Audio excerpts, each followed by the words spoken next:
오늘 설교 제목을 스크린에서 우리 같이 한번 봅니다. 같이 읽어볼까요?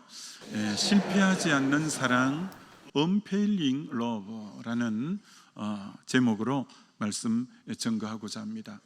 오늘 본문이 이사야 54장 10절인데 이렇게 시작이 되죠. 산들이 떠나며 언덕들은 옮겨질지라도 나의 자비는 너에게서 떠나지 아니하며. 여러분, 저 상황이 보통 상황이 아니죠. 산은 그 자리에 든든히 있어야 되는데 산이 떠나고, 그리고 언덕들도 든든히 버티고 있어야 되는데 언덕들이 옮겨지는, 이게 마치 천재지변이 일어난 것 같고 삶의 큰 혼란과 위기와 낭패를 당한 그런 상황을 묘사하고 있잖아요. 근데 나의 자비는, 오늘 나의 자비를 설교하려고 합니다. 하나님의 자비는 너희에게서 떠나지 않는다. 아무리 너희의 삶에 산들이 떠나고 언덕들이 옮겨지는 그런 급변하는 어떤 삶의 요동치는 변화무쌍한 일들이 너희의 삶에 일어나도 나의 자비는 너희에게서 떠나지 않겠다. 근데 저 말씀 묵상하다가 영어 성경 NIV로도 같이 묵상했는데 자비를 영어 성경에 어떻게 표현하느냐 하면 너무 은혜스러운 거예요. 저 자비를 Unfailing Love라고 이렇게 써놓은 거죠. 시편에 저런 표현, 주의 인자하심이라고 할 때 저 Unfailing Love라고 많이 나는데, fail, F-A-I-L, fail이 실패라는 단어잖아요. 그러니까 Unfail이니까 실패하지 않는 love, 실패하지 않는 사랑.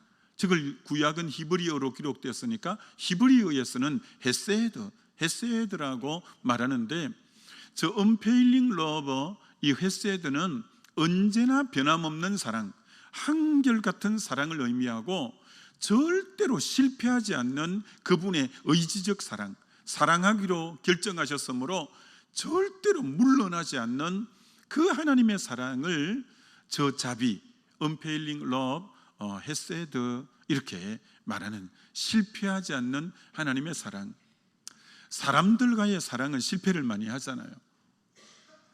사람들과는 내가 너 사랑했는데 너가 그럴 줄 몰라서 난 더 이상 사랑 못하겠어, 사랑을 포기해버리는, 인간의 사랑에는 실패하는 사랑이 많습니다. 또 엉뚱한 얘기도 하잖아요. 난 너를 너무 사랑하기 때문에 나는 너를 떠나게 되었어. 사랑은 또 왜 떠난다는지 모르겠어요. 그런데 인간의 사랑은 실패하는 사랑이 되게 많죠. 근데 하나님의 사랑은 그렇지 않다는 거예요. 여러분, 평생 교도관으로 계셨다가 은퇴하시고 전국적으로 세계적으로 다니면서 부흥일을 하시는 박효진 장로님이 계신데, 그분이 쓴 책이 하나님이 고치지 못할 사람은 없다라는 책이에요. 거기에 소제목 중에 하나가 하늘로 가는 사형수 용필이, 하늘 가는 사형수 용필이에 대한, 용필이라는 이름을 가진 빨간 명찰을 단 사형수 얘기가 적혀 있어요. 이 용필이는 그 책에 보면 몸이 태산같이 컸대요. 그리고 황소 고집을 가져서 누구 말도 경청을 안 하고 누구 말도 듣지 않는다고 하는 겁니다. 그래서 늘 교도소 안에서도 사형수로 말썽꾸러기이고 골칫덩어리였다고 합니다. 성격이 너무 난폭해서 그 방 안에 있는 일반 죄수들도 용필이를 다 두려워하고 싫어하고 무서워했다고 합니다. 기분이 좋지 않는 날에는 밥을 먹다가도 대나무 젓가락을 갖고 밥을 먹었는데 그 젓가락을 쏙 쓰다듬으면서 이렇게 말한다는 거예요. 나 오늘 신경질 나고 어저녁에 잠자리도 뒤숭숭했는데 오늘 밤에 어떤 놈, 아무 놈이나 걸리면 누나를 이거 갖고 확 파버린다고 막 이렇게 그 자기 방에 있는 애들한테 얘기했대요. 그러면서 징그럽게 막 웃곤 했대요. 다 싫어하고 무서워하고 두려워하고 덩치는 태산만큼 크고 안하무인인 그런 용필이가 있었다는 겁니다.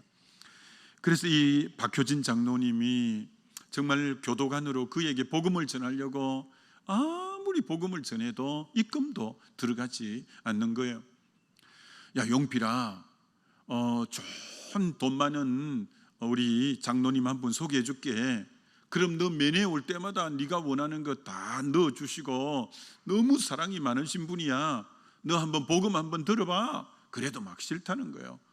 그런 거는 다 다른 사람 나한테는 필요 없다는 거예요. 그러던 용필이가 하도 장로님이 한 번도 빠지지 않고 찾아가서 복음을 전했더니 뭐라고 하느냐면, 어느 날 장로님이 그렇게 말씀하시니 제가 한번 예수 믿어보죠 이러더래요. 예수를 믿겠다고 그렇게 말을 하는데 너무나 안타깝게 그걸 오전에 말했는데 오후에인가 하여튼 사형 집행날이 그날이었대요. 그러니까 이 장로님이 너무 안타까워서 하나님께 투정을 부리면서, 하나님, 해도 너무하십니다. 아직 저 녀석은 저렇게 빨리 부르시면 어떻게 합니까? 아니, 몇 달이라도 시간을 주셔야죠. 최소한 좀 복음을 준비할 시간을 주셔야 되지 않습니까? 지금 저대로 죽으면 저 지옥불에 떨어집니다. 그런데 그날이 사형 집행일이라서 바로 이제 수갑을 채우고 사형장으로 끌고 가는데, 그렇게 태산만한 그 덩치를 가진 거가 사형장으로 가는데 몸이 완전히 맥이 풀려서 걷지를 못하는 거예요. 다리가 인형 다리처럼 흔들거리고 극도의 공포심에 자율신경이 거의 마비된 것처럼 안면 근육이 어떻게 됐는지 얼굴이 뒤틀리니까 입이 삐뚤게 되는데 침을 질질 흘리고, 그리고 눈에 동공에 아예 초점이 없고 너무 극도의 두려움 가운데, 그래서 그 박효진 장로님이 옆에 서서 고함을 부르면서 용필아 이렇게 불러도 옆에서 크게 부르는데도 알아듣지를 못하고 혼이 빠져버린 거예요. 정신이 나가버린 상황이에요. 그래서 사형장 앞에 갔더니 줄이 내려오고 밧줄이 딱 이게 올가미가 있는데 고개를 그쪽을 보더니 획 돌리더래. 고개를 획 돌리면서 얼굴이 그렇게 일그러질 수가 없고 무슨 말을 하는지 알아듣지를 못하는 말인데 중얼중얼 계속 그러더라는 거예요. 그걸 박효진 장로님이 도저히 보고 있을 수 없어서 그 교도소장이 이제 집행을 내린대요. 그때 소장님, 잠시만이라도 되니까 시간을 좀 내어달라고, 조금이라도 되니까. 그러니까 워낙 간곡하게 요청을 하니까 그 교도소장이 용필이 한번 보고 이 장로님 한번 보고 교대로 몇 번 보더니 그럼 잠시 시간을 드리겠다고.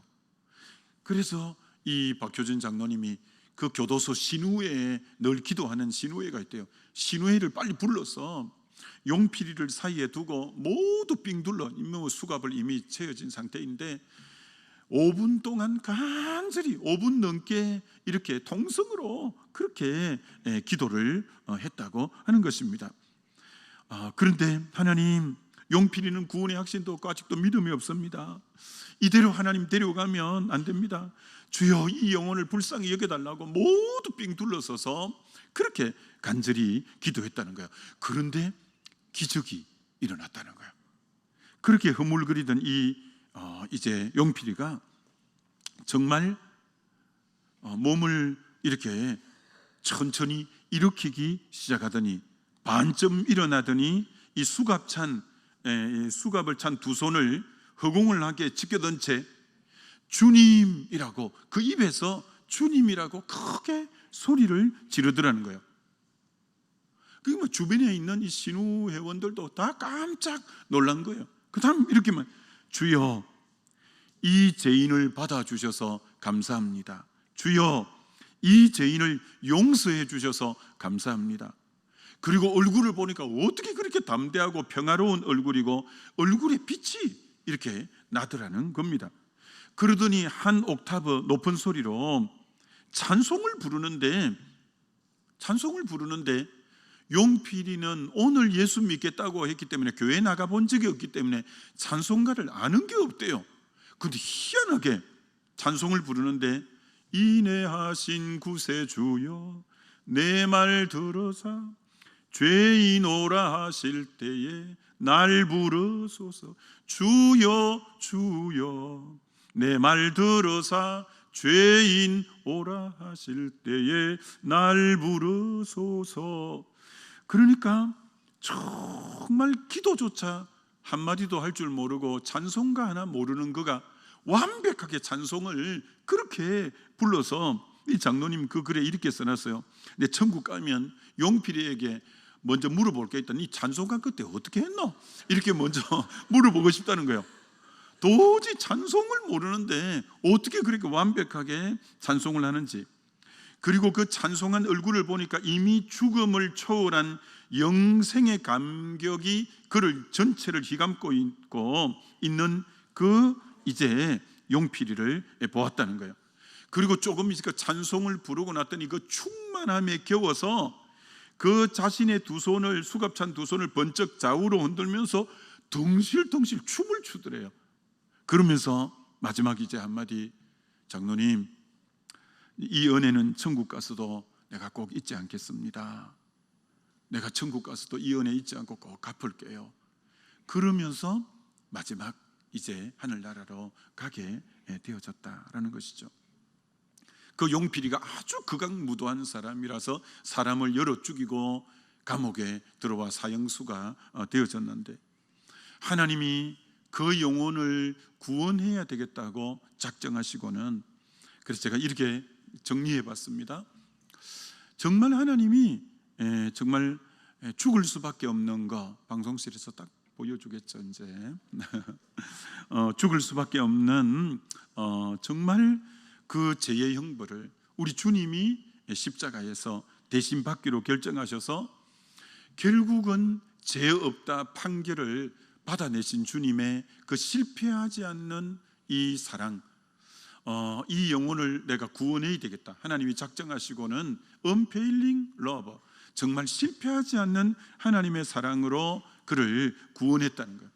이 용필이가 제3의 그 기쁨 가운데 너무너무 춤을 추고 알지 못하는 찬송을 완벽하게 4절까지 불러내고 하는, 하나님의 한 영혼을 구원하겠다고 작정하시면 정말 그 사랑이 실패하지 않고 그 영혼이 구원 얻을 때까지 의지적으로 그렇게 사랑하는 이것이 헤세드, 하나님의 인자와 자비, 바로 이게 unfailing love라는 거죠.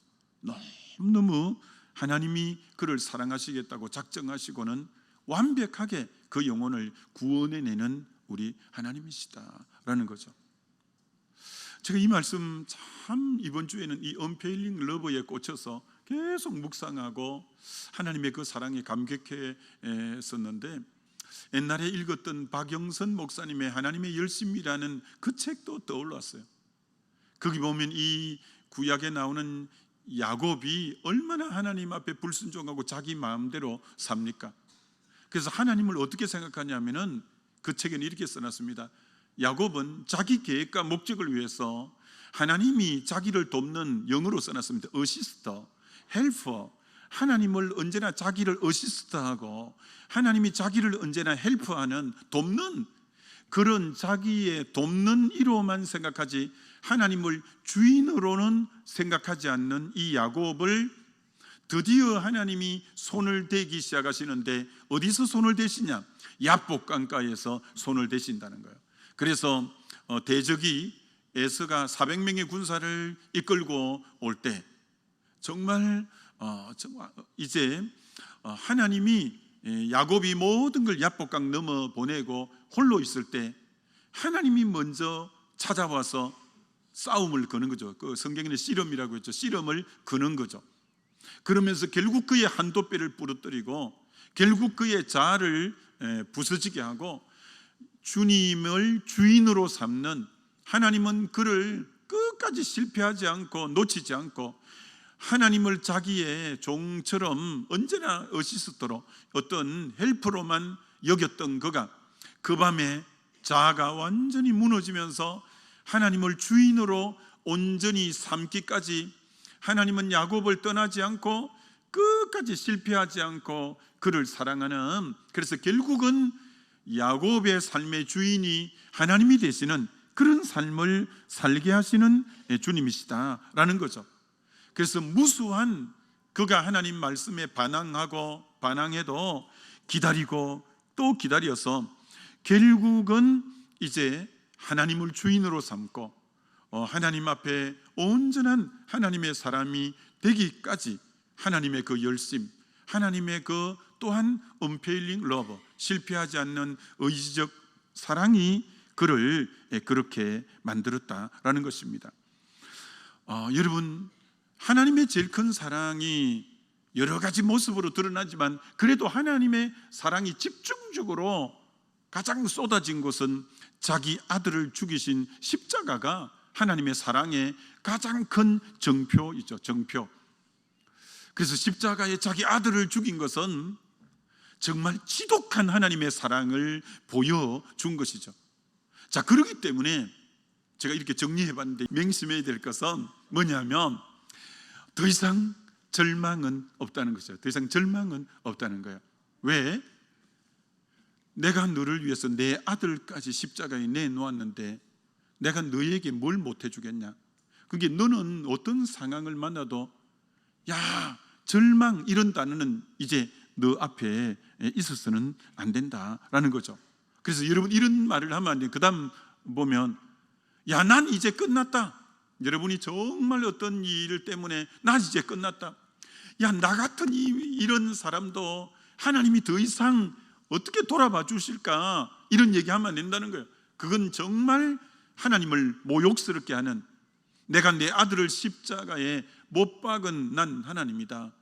내가 너 하나 변화시키고 너 하나 옳은 사람 되게 하려는 내가 너를 향한 이 사랑, 정말 unfailing love, 내가 사랑이 실패하지 않는 사랑인데 너가 뭐 그런 실수하고 실패하고 좌절했다고 너 끝이라고?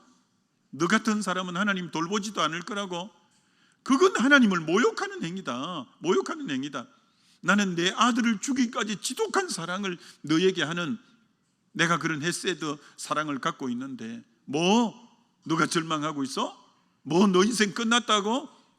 난 너 절대 그렇게 패배하게, 난 너를 사랑했다가 내 기대에 안 미친다고 너 버리고 그런 사랑 아니야? 난 변함없는 한결같은 사랑, 끝까지 너를 하나님의 참 사람 만들어내고야만은 그 사랑을 내가 갖고 있어. 그런 사랑이 여러분, 저와 여러분을 향한 하나님의 사랑인 줄 믿습니다. 그 사랑이 하나님이 저와 여러분을 향한 사랑이에요. 이번 주에 이 말씀을 참 묵상하면서 창세기 15장 말씀이 떠올랐어요. 창세기 15장에 하나님이 아브라함을 불러서 밤하늘에 데리고 나가요. 너 하늘에 저 별들 보이느냐? 여러분, 그때 공해가 없어서 얼마나 별이 영롱하겠어요? 제가 우간다에 갔을 때 그 우간다는 정말 아직도 농촌만 이렇게 있는 너무나 공장지대 하나 없어서 너무너무 맑은 그런 나라였어요. 거기 우리가 유치원 3개를 세우고 이제 교회 하나를 세우고 한다고 이제 간 적이 있는데 어떻게 그렇게 바로 머리 위에 별들이 쏟아질 것처럼 그렇게 별이 많은 거예요. 꼭 이 창세기 15장 읽으면 그게 생각나요. 하나님이 아브라함 보고 이렇게 말해요. 너 후손이 이 별처럼 많을 거야. 그걸 믿으니 하나님이 그를 의롭다고 여겼다고 했어요. 자, 그런데 그렇게 하나님하고 약속을, 이제 내가 너 후손 이렇게 많게 해주겠다 약속하시고는 언약을 해야 되잖아요. 이제 말만 했는데 언약을 하기 위해서, 구약의 언약은 어떻게 했냐면은 짐승을 반으로 칼로 쫙 쪼개서, 짐승을 쪼개서 놓고 언약하는 두 사람이 그 사이로 지나면서, 그럼 언약이 성립되는 거예요. 그럼 언약의 의미가 뭐냐? 둘 사이에서 만약에 이 언약을 어길 때는 이 짐승처럼 우리도 몸이 반으로 갈라진다, 그런 의미예요. 무슨 뜻이죠? 언약을 세울 때는 생명 걸고 언약을 지키는 거예요. 그래서 짐승을 반으로 갈라놓고 그 사이로 언약한 두 사람이 지나면서 언약을 반드시 지키겠다. 그러면 하나님하고 아브라함이 언약을 하는데 놀랍게 아브라함은 그 예배 시간에 졸고 있고 두려워하고 있는데, 그러면 그 짐승을 갈라놓은 그 사이를 누가 지나냐? 하나님이 햇불 모습으로, 하나님의 그 현현의 모습이 햇불 모습으로 그 쪼개진 짐승 사이로 지나면서, 왜 그러면 언약은 쌍방이 같이 그 갈라놓은 짐승 사이로 지나야 되는데 하나님만 지나가요? 그건 무슨 뜻일까요? 왜 언약에 하나님만 지나갈까요? 이런 뜻이에요. 아브라함, 너가 내 기대에 미치지 못하고, 너가 때론 불순종하고, 너가 너 행동이 어떠할지라도 나는 너에게 한 행동을, 언약을 난 반드시 지켜. 난 마치 이 생명 걸고 지금 이 짐승의 사체 안으로 들어가는 것처럼 난 내 생명 걸고라도 너하고 한 언약은 나는 반드시 지켜. 그런 의미로 하나님만이 지나가셔요. 여러분, 하나님이 우리에게 하신 언약을 그런 자세로 지키는 거예요. 그런 자세로. 너가 좀 말씀 불순종하고, 너가 좀 내 실망의 기대에 어긋난다고, 야, 난 너에게 했던 약속 다 취소다, 이렇게 하는 분이 아니라는 거예요. 너는 내 기대에 미칠지 몰라도 난 너를 향한 사랑에 실패하지 않아. 난 반드시 너를 향한 언약 지킬 거야. 근데 진짜 창세기 16장에 와서 아브라함이 하나님의 언약을 무참하게 깨뜨리는 거예요. 몸종 하가를 통해서 이스마엘을 낳아버리는 거예요. 하나님 너무 실망스럽잖아요. 13년 동안 하나님도 충격을 받으셔서 침묵하시다가 17장에 아브라함 99세 때 하나님이 나타나셔요. 야, 근데 17장을 제가 읽는데 너무 정말 감격이 되고 감사가 되고, 여러분도 이제 그런 각도로 오늘 창세기 17장 집에 가셔서 한번 읽어보셔요. 17장에는 하나님이 주어예요. 전부 하나님이 내가 하면서, 이게 아브라함의 불순종, 아브라함의 기대에 미치지 못함, 아브라함의 연약함과는 상관없이 나는 내가 너에게 언약한 것처럼 난 너 언약을 지킬 거야. 와, 우리 하나님의 절대적 사랑이 그런 하나님이에요. 그래서 창세기 17장을 몇 구절을 한번 보여드리죠. 얼마나 주어가 전부 나는, 내가, 이것만 나와요. 아브라함은 16장에 이미 굉장히 하나님을 실망시켰는데도 하나님은 아까 약속했기 때문에 내가 너 언약을 지키겠다고, 주어가 항상 하나님이에요. 나는 전능한 하나님이라. 너는 내 앞에 행하여 완전하라. 내가 내 언약을 나와 너 사이에 두어 너를 크게 번성하게 하리라 하시니라. 내가 너를 여러 민족의 아버지가 되게 함이니라. 또 보면 내가 너로 심히 번성하게 하리라. 내가 내게서 민족들이 나게 하며 왕들이 내게로부터 나오리라. 내가 내 언약을 너와 이제 너 대대 후손 사이에 세워 영원한 언약을 맺고 너와 내 후손의 하나님 되리라. 아브라함이 그렇게 실망시켰는데도 하나님이 정말 절대적 사랑을 갖고 사랑에 실패하지 않고, 그럼에도 불구하고 나는 너에게 이렇게 하리라는 하나님의 저 unfailing love, 정말 한결같은 사랑, 변함없는 사랑, 실패하지 않는 절대적인 우리를 향한 사랑을 볼 수 있어서 너무너무 감사하죠. 너무너무 감사하죠. 여러분이 조금 실패한다고, 넘어진다고, 자빠진다고 그렇게 사랑했던 하나님이 언제 그랬냐시피 여러분을 외면하거나 그런 하나님 아니라는 거예요. 믿습니까? 우리 하나님 그런 사랑이에요.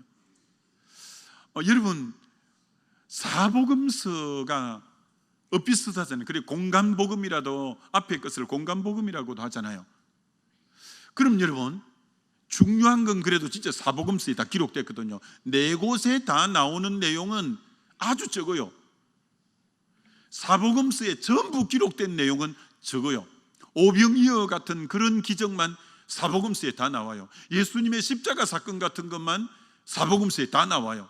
근데 뭐도 사복음서에 다 나오냐면은 베드로가 주님을 3번 부인하고 저주까지 하면서 부인하고 도망간 것도 사복음서에 다 나와요. 그럼 그 의도가 뭘까라는 겁니다. 수제자 베드로를 망신시키기 위해서 그렇게 사복음서에 그 베드로의 내용을 다 나올까요?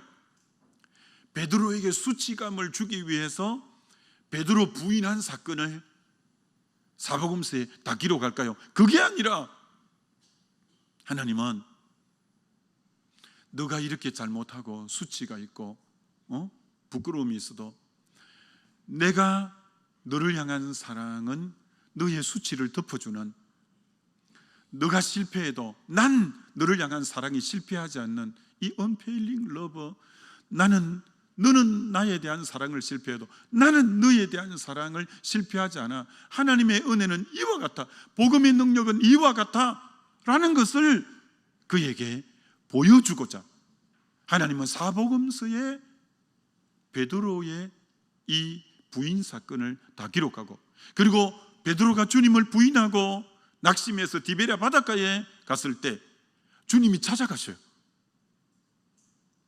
그래서 주님이 3번이나 너 나를 사랑하냐? 야, 많고 많은 질문 중에 어떻게 그 질문을 할까요? 지금 너무나 시리에 빠져서 자기를 봐도 너무 바보 같고 자괴감이 들고 난 왜 그랬을까? 그래서 자기에 대해서 실망하고 낙담에 빠져있는 디베랴 바닷가에 있는 베드로에게 가서 왜 하필 그 질문을 할까요? 근데 여러분이 그 질문을, 여러분이 어떤 사람에게 아무한테는 이런 질문 안 하잖아요. 당신 나 사랑해요? 당신 나 좋아해요? 이 질문은 여러분 누구에게 하겠어요? 여러분이 한번 생각해 보세요. 여러분이 누군가에게 당신 나 사랑합니까? 라고 누군가에게 만약에 묻는다면 그런 질문은 누구에게 하겠어요? 여러분이 그를 사랑하고 있는 사람에게 그 질문은 할 수 있는 사랑이에요. 여러분하고 전혀 교감이 없고 내가 그를 향한 사랑이 조금도 없다면 그 질문 어떻게 해요? 예수님이 너 나를 사랑하느냐라는 질문에는 뭐가 담겨 있는 질문이냐면은 난 변함없이 너 사랑하고 있어. 근데 그 질문도 헬라어로 보면 현재형으로 하는 거예요. 과거 너 나 사랑했었어? 이렇게 질문하지 않아요.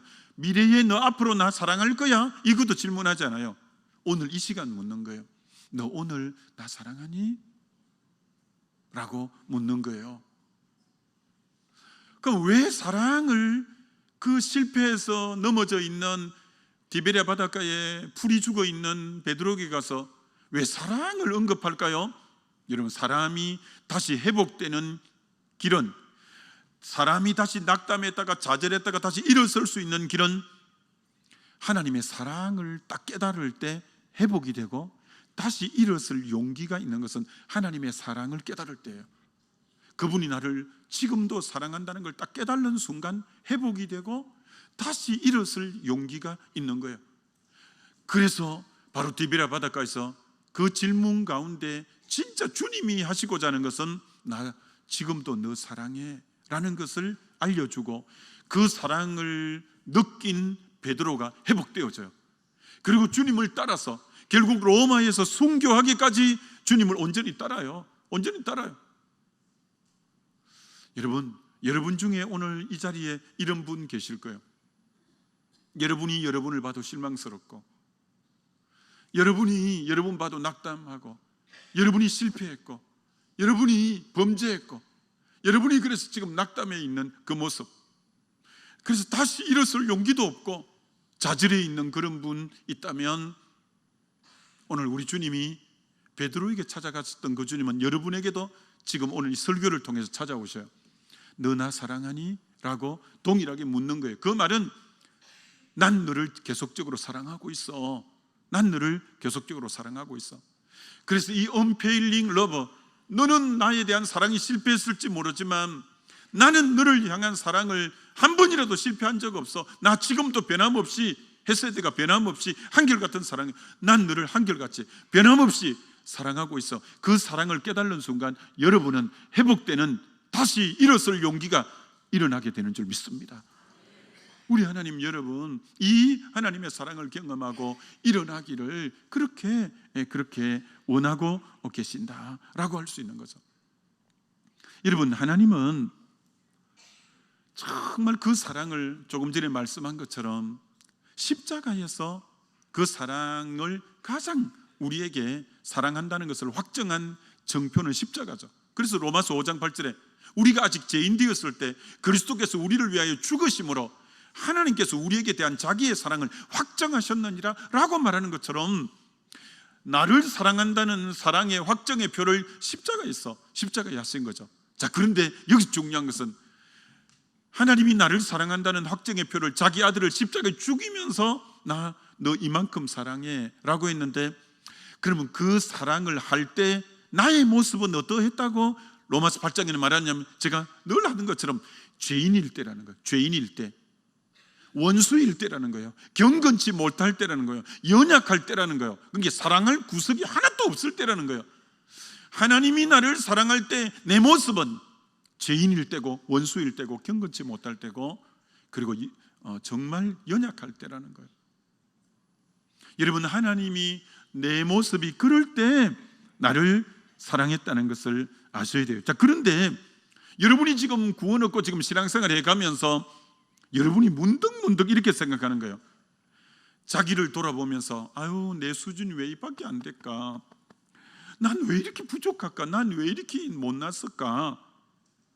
하나님은 이렇게 나처럼 수준이 낮고 못난 부족한 나를 사랑할 리 없어, 이렇게 지금 생각하는 분들이 많은 거예요.